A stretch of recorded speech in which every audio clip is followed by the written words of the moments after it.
A irin wannan rana ta 30 ga watan Yunin kowace shekara, Majalisar Ɗinkin Duniya ta ware a matsayin ranar abota ta duniya.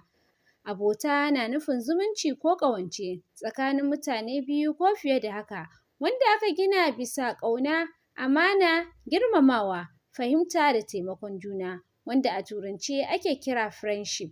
Abubuwan da ke cikin abota ta gari akwai gaskiya, taimako, ƙarfafa juna da kuma aminci. Irin abokinka na nuna irin mutumin da kake. Idan kana tare da masu tarbiyya, kai ma za ka samu tarbiyya. Mun ji ta bakin mutane akan muhimmancin wannan rana da kuma yadda abota ta da yanzu take. Wannan rana ce mai muhimmanci a cikin zamantakewa ta al'umma. Kowace irin al'umma daman dole ne mutum ba zai rayuwa ba sai da wani makusanci. Ma'ana makusanci kin ga shine aboki, wanda duk wata al'ada da addini ma ya yarda da wannan abotakantaka a cikin al'umma. Wannan gaskiya rana ce mai muhimmanci, saboda in ka samu aboki, kaga aboki zai zama aboki ne na sirri, na zamantakewa da duk wasu abubuwa.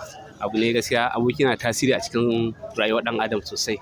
Gaskiya da bambanci, kuma bambanci mai tazara, saboda yanayin yanzu ko kana da abokin ma ba dole ne yanda kuke a da. In kana da aboki, in baka da shi ma shi yana tare da kai, in kuma kana da shi ma yana tare da kai. To amma yanzu in baka da shi, abokinka gudun ka yake. Dalilin saboda baka da shi.